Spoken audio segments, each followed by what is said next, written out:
Thank you very much for coming. And well, today, as you see, the topic will be bubbles. And you know, like we're in Vegas, and you know, like this is a place where we all want to be cool. And therefore, I try to kind of help you today to feel a little bit cool. So we know that something is cool when it is in a Hollywood movie, and probably almost each of us once was like thinking, oh, if I would be in the same situation, or I can do something like in that movie.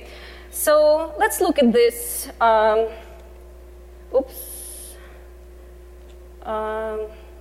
It's a hand for Red October, and just like watch it till the end. Well, I can destroy pumps, but I cannot run the video. Com sonar signal to noise ratio is dropping. Possible aspect change in target. The current possible target sig based on bearing rate. Com sonar, Crazy Ivan.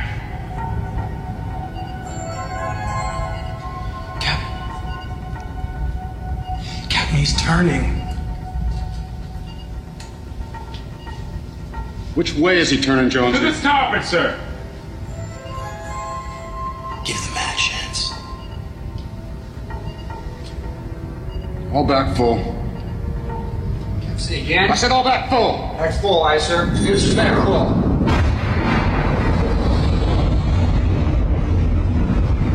Captain, we're cavitating. He can hear us. Come on, aye. Okay, so Captain, we are cavitating. He can hear us. And the reason why they can hear, somebody could hear them is because this movement of liquid creates bubbles, which implodes and create this noise. So this is how they, I mean, whoever been on the submarine served, they know that like these submarines cavitate all the time, and it's a big problem.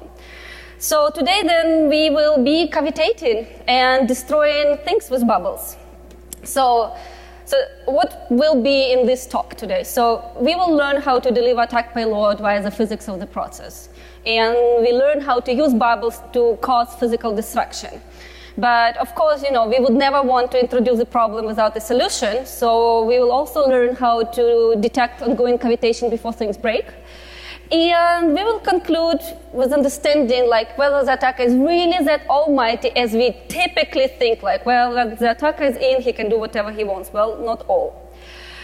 So what is the motivation for this talk? So I always start each of my talks on this topic, I start with this slide in order to understand, so what are industrial control systems? Well, those are computerized systems which run like applications in the physical world. And if we, in a typical like plan, there will be always like a corporate IT, there will be industrial IT. Looks the same, but they're strictly different because in industrial IT, your uptime has to be 100% and strictly real time and so on. And we also have this physical process, which could be electricity generation or chemical production or food production and so on. And it is also important to understand that the terminology. So this, but as soon as we're still talking about communication networks and systems, this is information technology domain or IT. As soon as we start speaking about physical process, with which we control with those computerized systems, that's already operational technology or OT. And IT is a computer science. So those people who study computer science or informatics, as soon as those people who work already with operational technologies, this is engineering. And as you see, they overlap because it's very difficult to put apart. So if it is a like computerized device which controls physical entity, you know, is it IT, OT? It's both.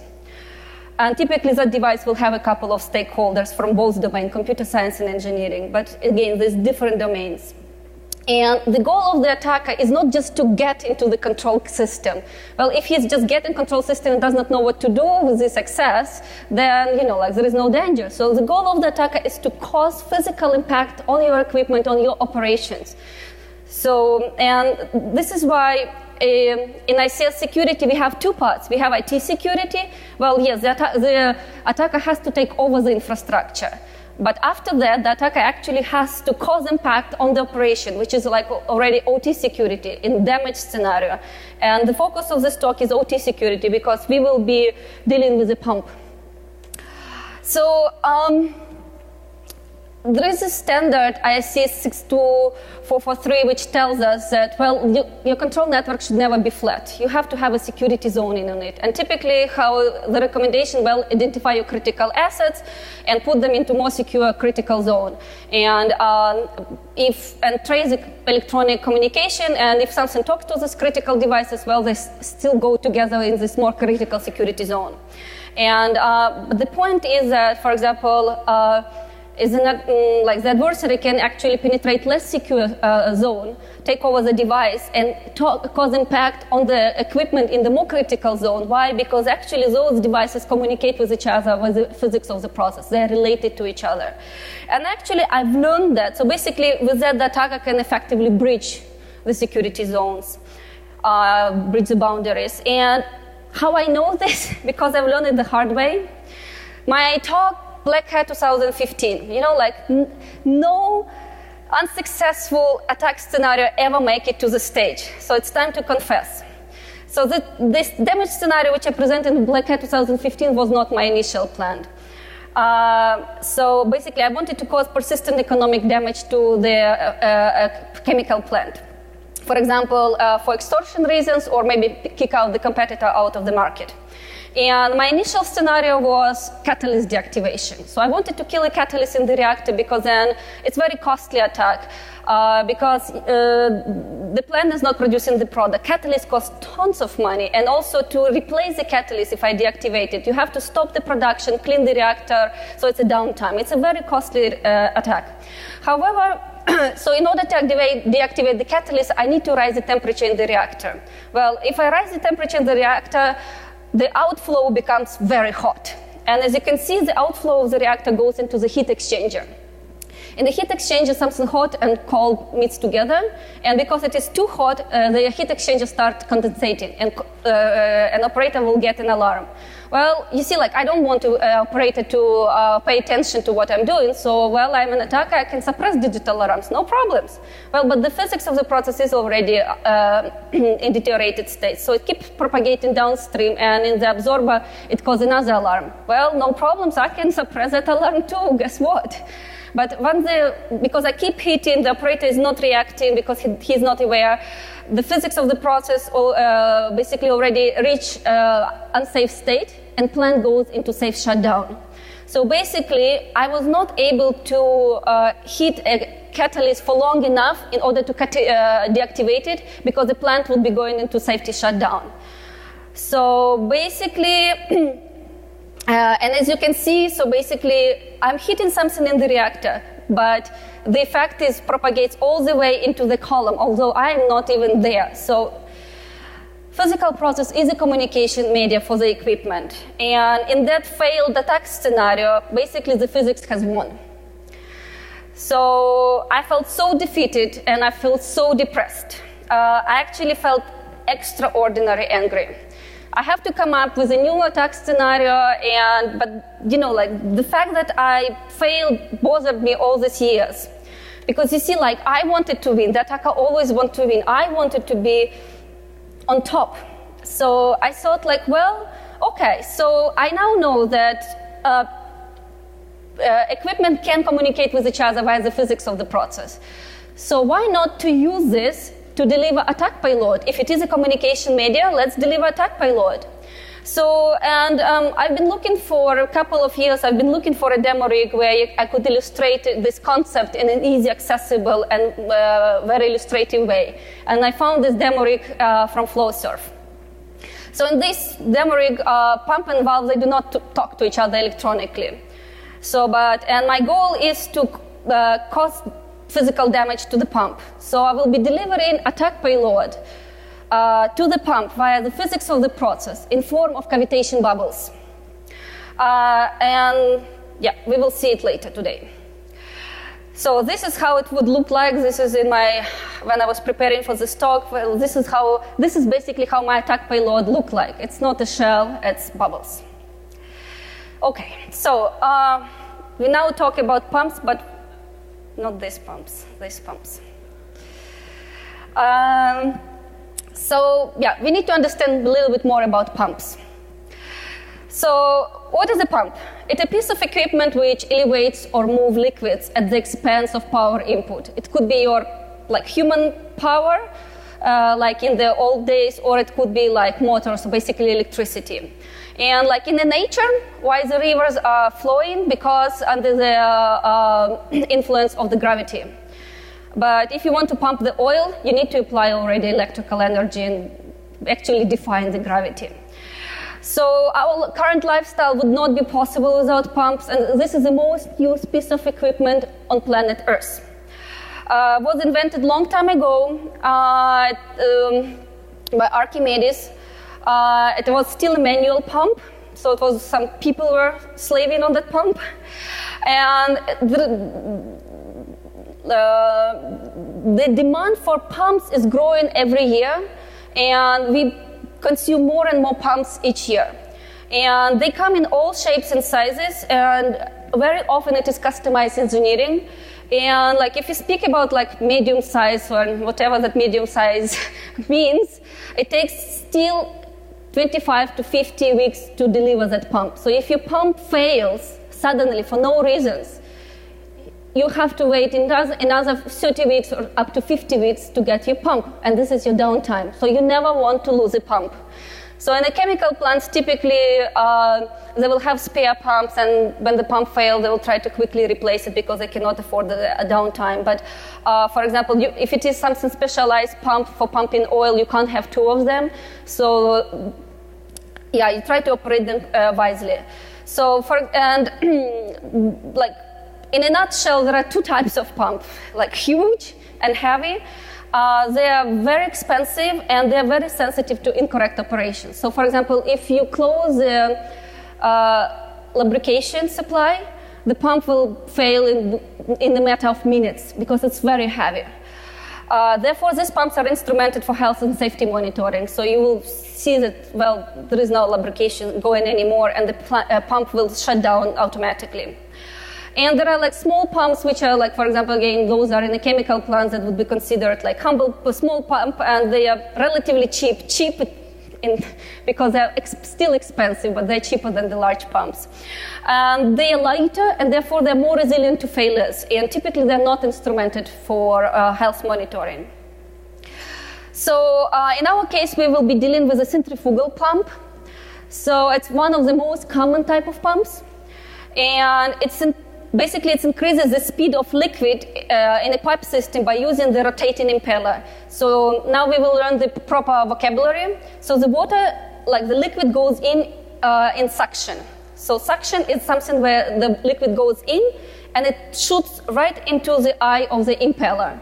And then the impeller rotates it and gives it centrifugal acceleration and pushes it up in the discharge. And so basically, mechanical energy of the motor is translated in the hydraulic energy of the liquid. Is it a target worth of effort? Like, why would we care? Is it good to destroy the pump? Is it a good? So now this is vinyl acetate. It's a high-level scheme of vinyl acetate plant, which I was been dealing with back in 2015. So we see the valve and the pump. Well, guess what? If the attacker, I know also how to destroy valves, but valve is a boring target. Why? Because operator pretty much don't care if the valve is broken. I've been several times in the control rooms when you can see the valve is broken. They, well, yeah, it's broken. We will fix it in February when we have a scheduled shutdown. Why? Because you still can control the flow with the pump.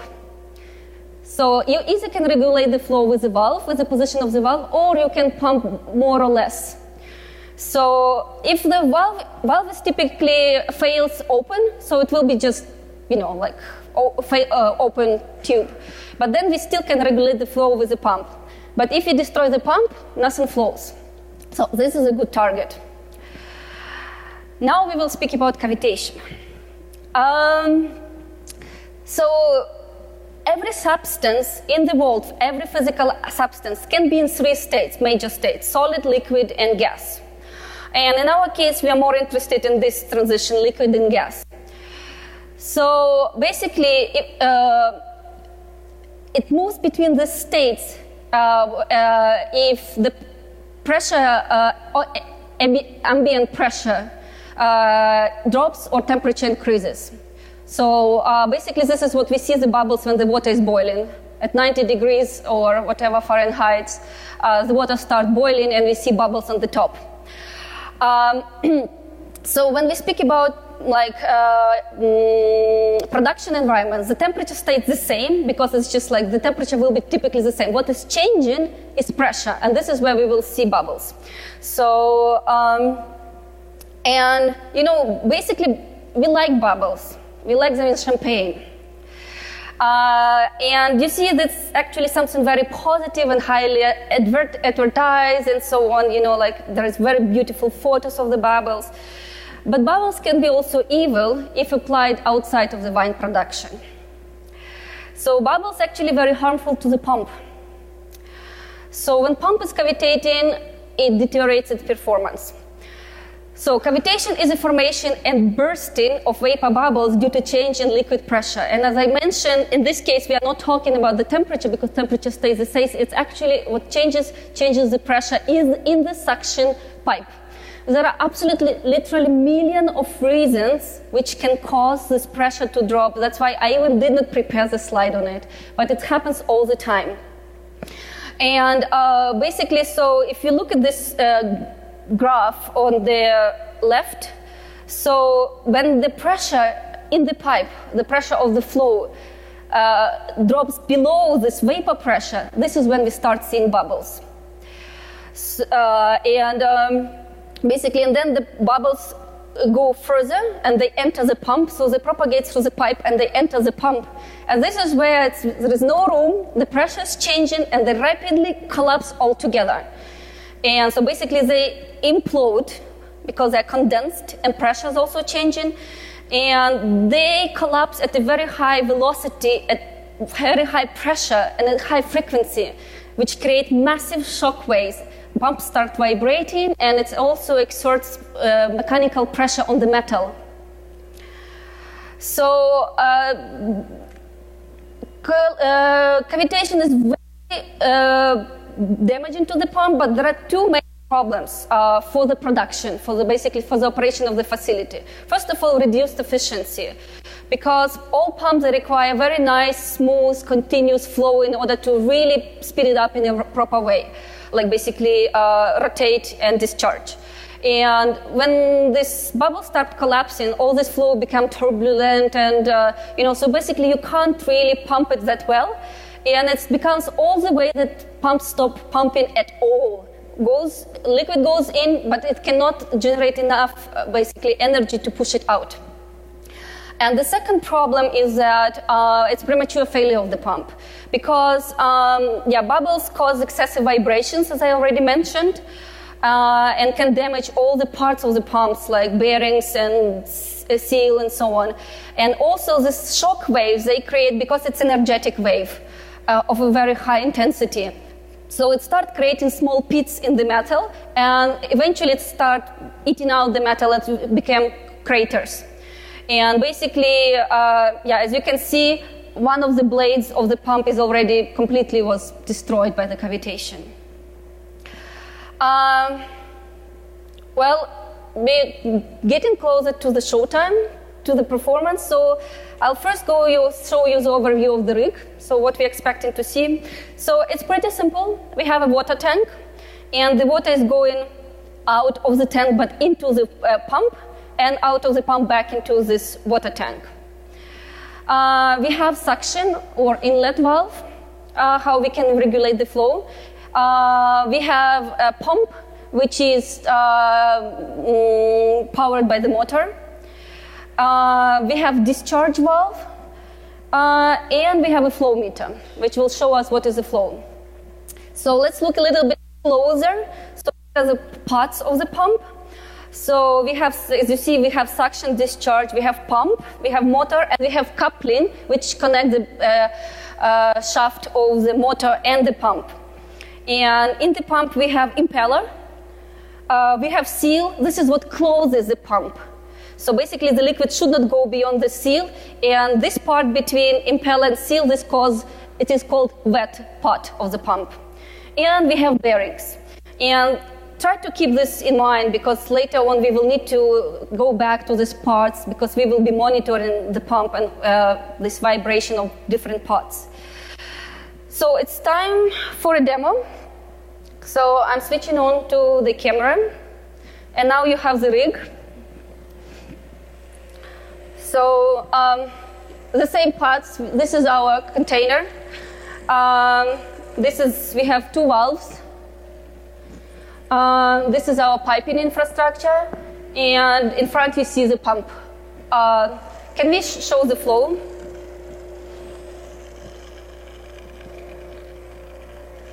This is our flow meter, and okay, so we can see that the flow is 50-26, so it's basically 50 gallons per minute. Okay, and now I have here with me Mr. Hacker on stage, so he will now cause a cavitation.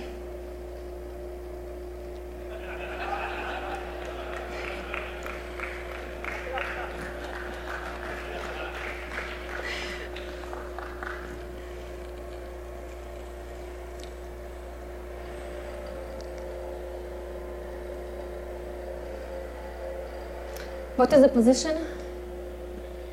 58. Try to put less, like 59 or 60. Well, you see, okay, this is good. Well, you see the pump is cavitating anyway. I was just trying to reach the beautiful bubbles, the one which you see in champagne. So can we come closer and show the bubbles? So you see, this is basically in my scenario. This is my attack payload. This bubbles is my attack payload, and I deliver it via the physics of the process. So all these bubbles goes into the pump and collapse in there, causing vibrations and eating, basically causing corrosion on the impeller. And at this level of cavitation, this is already very, very harmful. So the damage will occur relatively short terms. Can we show the flow again?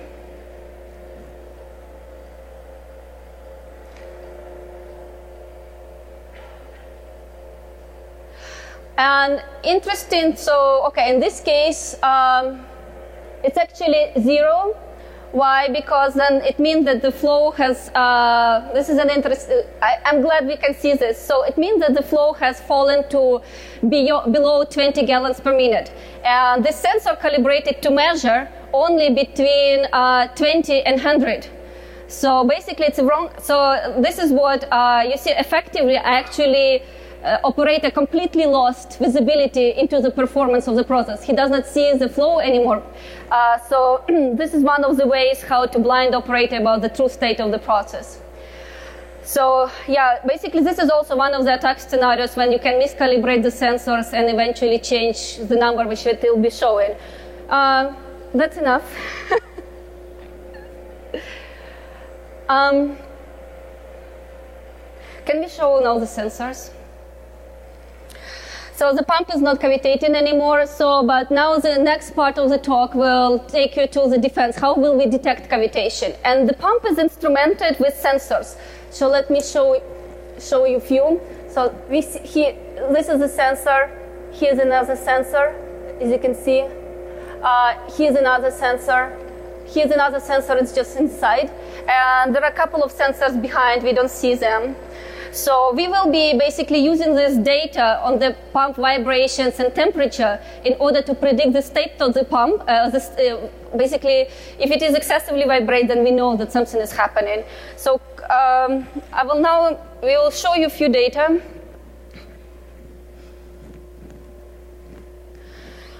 So this is the data again. So the only what we can recognize is in here. Oh, this is a 50. Okay.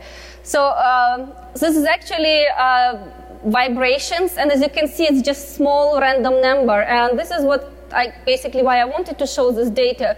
Can you maybe scroll it a little bit here?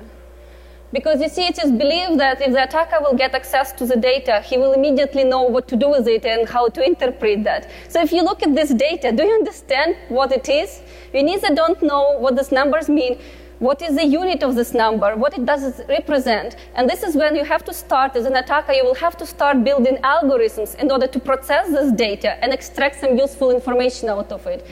So in our case, it's Flowserve, a company, it's one of the leading producers of the pumps and valves.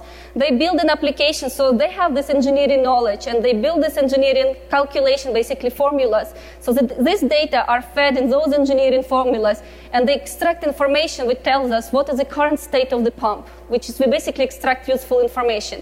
But when an attacker gets access to this data, he will have to perform the same exercise. The data really tells you nothing, even if you have access to it. Okay, so let's continue with the talk. So detecting cavitation. So as I mentioned, the pump is instrumented, and Flowserve has this application. Unfortunately, I have to show you screenshots because 2 weeks before the presentation, the authentication mechanism on the web application has failed, and after 2 weeks of troubleshooting, we could not fix it. But luckily, I still have screenshots. So this is how it would look like if I would be having access to the web application. And let's look, so we will now go through those list of sensors. What do we measure here? So we have fluid pressure. So we basically have suction pressure. We have discharge pressure in pounds per square inch. We have delta pressure, which means just basically the difference between two. And we have total developed head. This is one of the most important characteristics of the pump.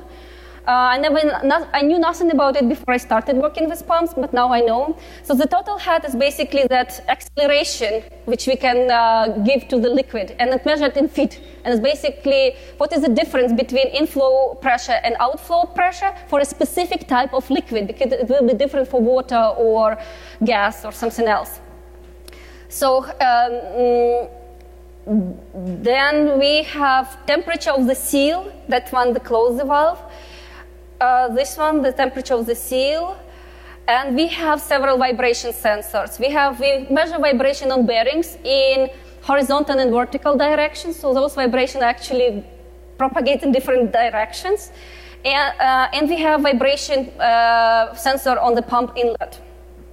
So those data which we collect. Basically, when we see anomalies in those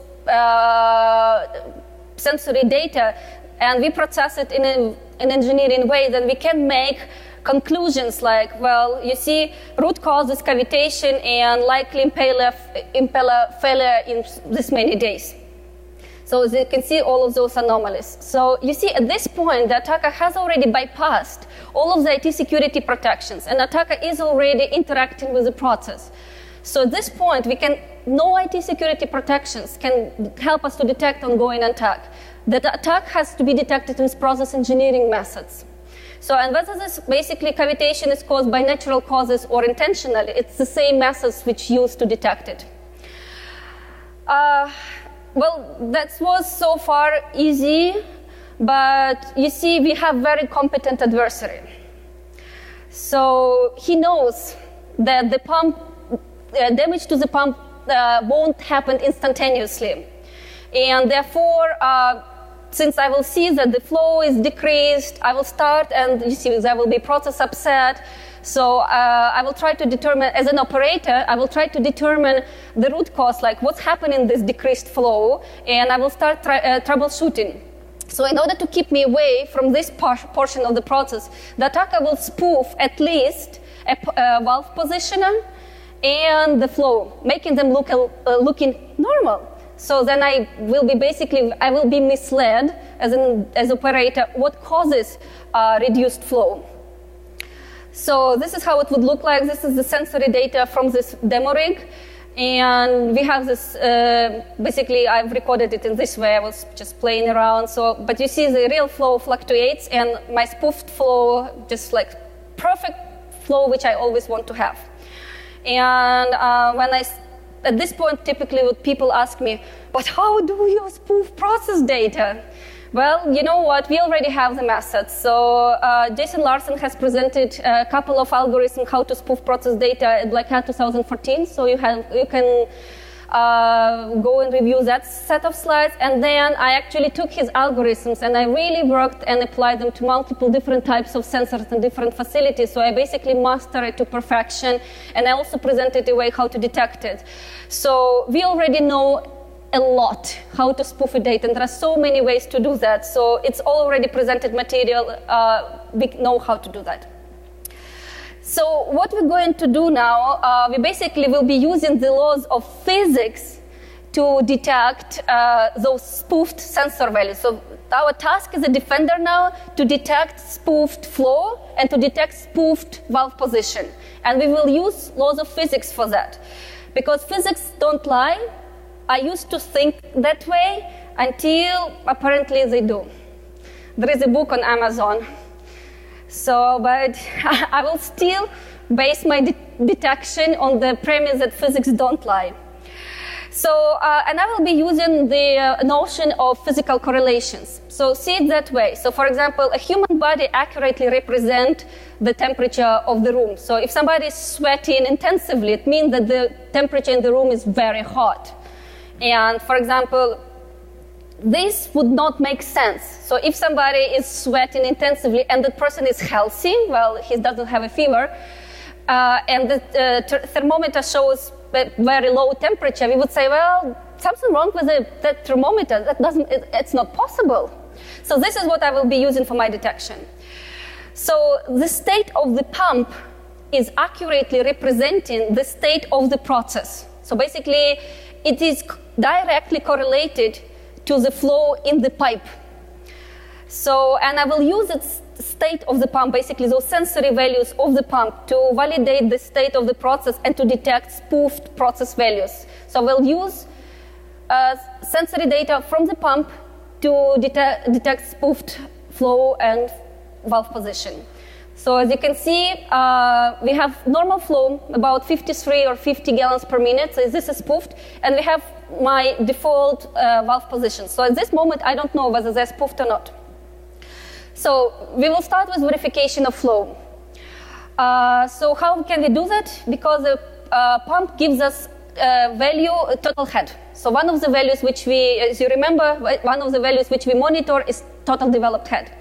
Then as an operator, I can open the documentation of the pump, and there will be pump curve.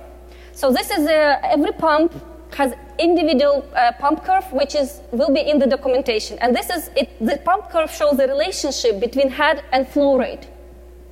So I know I can look up. So like for example, if I would pull the sensory data from the pump, I would see that the head is 34 feet. And I know and with the pump curve, I can determine when the flow should be around 21, 22 gallons per meter, but it's 53. So this reading is implausible. So this way I validated, well, I cannot trust that flow reading anymore. And so now I know that this reading is implausible and that the flow is actually reduced. So now I know that, okay, the flow is reduced. Well, but still, valve positioners look normal. They're all open. Why the flow is reduced? So from that, I still cannot tell. I know that one of the valves is closed, but I cannot tell which one, discharge or inlet valve, because both of them will cause low flow. So how I will verify the valve positioners? With further, because we still have other sensors on the pump. So, for example, if majority of the, for example, anomalies is detected in the impeller part of the pump, then I know that the suction valve is closed because the pump is cavitating. And if I could see that the majority of the anomalies are happening in the bearing and in the seal, then I know it's a mechanical stress. That means that a valve is super intensively vibrating. And then I can tell that there's a discharge valve is closed. Why? Because when we close the discharge, the water is staying in the pump, and it has to rotate extensively hard in order to rotate it because it's too heavy, too much liquid, and it keeps coming on and don't going out. So the pump is starting extensively vibration. So then we know, oh, okay, then the discharge valve is closed. So this is how we would validate and detect spoof process values. So we defeated him. And so this is like basically to recap this part of the talk so that we know this defense in depth philosophy. Like this is how we build security. We know that we have to have several layers of defense of security. If one fails, then another will still catch the attacker. But again, in our case, at this point, the attacker has already bypassed all of the IT security protection and is interacting with the process. So in order to detect already these attacks on the physical process, basically cyber-physical attacks, we need to have deployed this process engineering application, like, for example, asset monitoring solutions, in order to detect ongoing harmful states of, like, basically deterioration of the performance of the equipment, and to detect root cause of this of the attack. So this is the other question which sometimes I get, like, well, then does it mean that asset monitoring solutions are capable of detecting cyber-physical attacks? Well, no, not as such. They give us data which we can use to detect attacks. So I'm giving the meaning to the data. And you either just monitor it for specific anomalies which interest you, or you try to detect spoof sensor values. I use the data. That gives me data. And the good thing that the data is there, we just have to start using it. So, well, we attack the pump, we detected the attack, but how easy it is to pull off an attack. And this is the third part of my talk, because you see, we give too much power to the attacker, because we typically believe, if the attacker is already on the device, then he can do whatever he wants. No, as you can see, for example, I could not pull off my catalyst deactivation attacks. I failed because the physics played against me. So the attacker is not that almighty, but let's talk in this specific scenario. So when the attacker is pulling off the attack, he actually have to go into process control engineering. And it's very important to understand how this control loop works, because the entire this design of the attacks is based on this premise, and this basically entire process engineering, control engineering, whether it is in the chemical plant or the aircraft, is built on this control loop principle. So we have a set point. Set point is a desired state of the process. Like, I want to have a temperature 70 Fahrenheit, like 21 degrees Celsius in the room. That's comfortable temperature. That's a set point. And control system knows we want to keep temperature at this point, 21. Then we have sensors which provide us a feedback loop. It tells, well, your temperature is now 19. And the control loop say, okay, so my feedback tells me it's 19. Then we have to basically input more heat into the room. And it instructs the actuators to tell, well, heat it up, inject more hot flow air in the room. And this is how it goes in the loop, like 1,000 times per second or per minute. So the attackers also need to have a feedback loop and have to have access to the actuators. So that when executing a cyber-physical attack, there are 3 tasks which the attacker has to do. First of all, yes, it's clear, the attacker has to manipulate the process in order to change its state. But secondly, you see, because the control system is there to prevent you from moving the process from the optimal state. So here, actually, the attacker has to prevent the response. And this is already basically, in this case, I needed to spoof flow and valve position in order to prevent attack operator knowing what's happening. But also what I need to capture process feedback.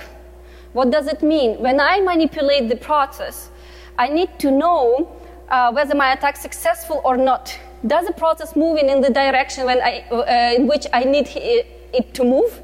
How successful I am? Did I reach my state? And also from that, I can determine when likely the damage occur, in how many hours, minutes, or days, so that I could plan my this preventing response activities. So basically, I use this. I need to have this feedback to for both tasks, and because I need to plan for how long I have to conceal my malicious activities, and So, and very often, you see, because there will be, in fact, there will be very few sensors in the chemical plants, and they're typically not very helpful to the attacker. And I can tell you because that's my biggest problem all the time. So, basically capturing this feedback is one of the most critical for success. If you can't capture feedback loop, you can't execute your attack, and it is the hardest to achieve. So, for example, in the context of my Black Hat 2015, I needed to know how less product is being produced. For that, I had to figure out the concentration of the molecules of the useful product in the flow, and there was no such measurement. So, and if I don't have this measurement, I don't know whether my attack is successful and how does exactly it hurts the operator. So this is where physics almost defeated me, not the physics, but design of the plant almost defeated me the second time. But then you see, basically, as I mentioned, there are very few sensors in the plant, but the engineers use those data and feed them again in the further engineering formulas, and they start calculating further values.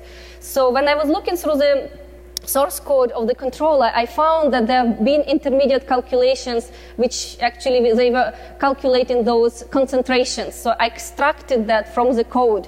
So this is how I obtained feedback loop. But if I would not find it, my attack again wouldn't be successful.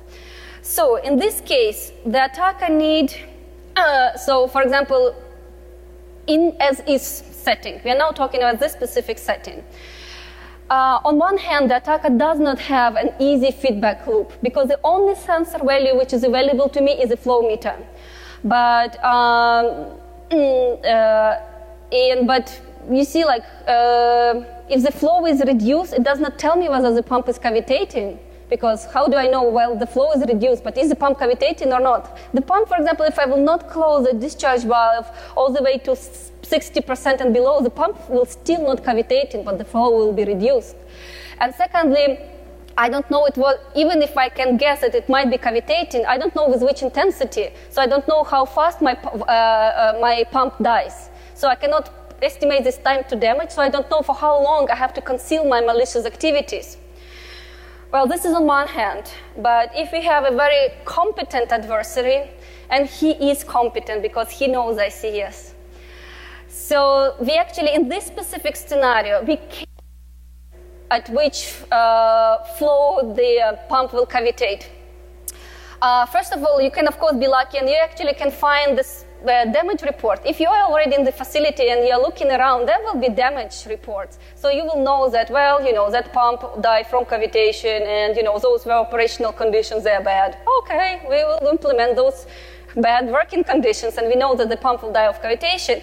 And also, if you will get access, so if you know with which pump you're dealing, and if you get the spec sheet of the pump, it will be a little bit too complicated to explain in engineering terms, but I will be able to determine which flow and valve position I need to set in order to know that the pump is cavitating. So that's why I said it depends what type of adversary we have. So this is why now we understand the complexities of the attacker, and this is the conclusion. So we all want to know what to expect in the future, what type of attacks we should expect in the future. Is this an immediate threat? Well, you see, complex cyber-physical attack probably won't become a likely mass-scale threat. Because so all of those attacks of the high engineering complexities, because it was very hard to deal with this rig, which require high coordination of I have to close the pump here, I have to measure something there, and then I have to kick on the pump. So high coordination of manipulation activities. And those which require considerable time and effort, basically time to damage, because I have to conceal my activity. So I have to ensure prolonged presence in the facility and make sure that I will not be detected, or root cause of the upsets will not be detected. So this Waterhammer attack of Jason Larson, Black Hat 2014, this is the boutique attacks of the, let's say, governmental levels. So also which we will not see in the nearest future attacks which require unknown or extended time to cause needed impact, because you have to conceal your malicious activities all the time. So for example, deactivation of a catalyst, you need time to deactivate the catalyst, so it's hard. But for example, disconnecting circuit breakers, you have immediate impact. So that's why we already see these attacks. And in general, all attacks which require feedback loop. So for example, I could kill a motor, and I don't need feedback loop because I can set up, so every motor has a skip frequency at which it will die of vibrations. So if I will set the target frequency of the motor into the skip frequency, it will be destroyed in a matter of minutes. And it's quick, and I don't need feedback loop because I know that motors are dying at skip frequency if they work in at skip frequency. Yeah, and attacks which require unclear collateral damage because, like if your attack may cause an explosion and people will die, this is probably not an attack which you want to implement. So this is my very boring summary. Please don't read it. It will be just have to be there on the slides. But in general, there are two conclusions. So in cyber-physical system, physical process is a communication media and can be leveraged to deliver attack payload even to those devices which are not connected to communication network at all. And that equipment or asset monitoring solutions are part of the defense in depth and can be used to detect those attacks. And the second conclusion, there was slight criticism for my Black Hat 2015 talk because I use a model of a chemical plant. Because, guys, I can't purchase a plant. Yes, you have to. How do you think research in the chemical engineering is done? On the models of the plants. You can't do it in a live equipment. And now look at this. I brought you here just a small part of the process. It's just a valve and pump. It's just my tiny, it's already 50K. This demo kit, it's 50K. It's 610 pounds heavy. It is super expensive logistics to deliver it here, and I cannot thank Honeywell enough for letting me doing this. I cannot tell how many people were involved in troubleshooting this and so on. It's just insane. And troubleshooting takes enormous amount of man hours. So even yesterday, we've been trying to troubleshoot it for 3 hours just to make it working. But of course, we still absolutely, yes, it's expensive and laborious to work on real systems, but only this way we can learn also the complexities which the attacker will be dealing with. So it's absolutely needed. Basically better to understand the hurdles of the attacker and of course also to develop workable defenses which will work on the real systems. So this is my acknowledgement because there have been so many fantastic people involved and also for fantastic support of my dear hacker, Honeywell and Flowsurf, and yes, that's the end of my talk. Thank you very much.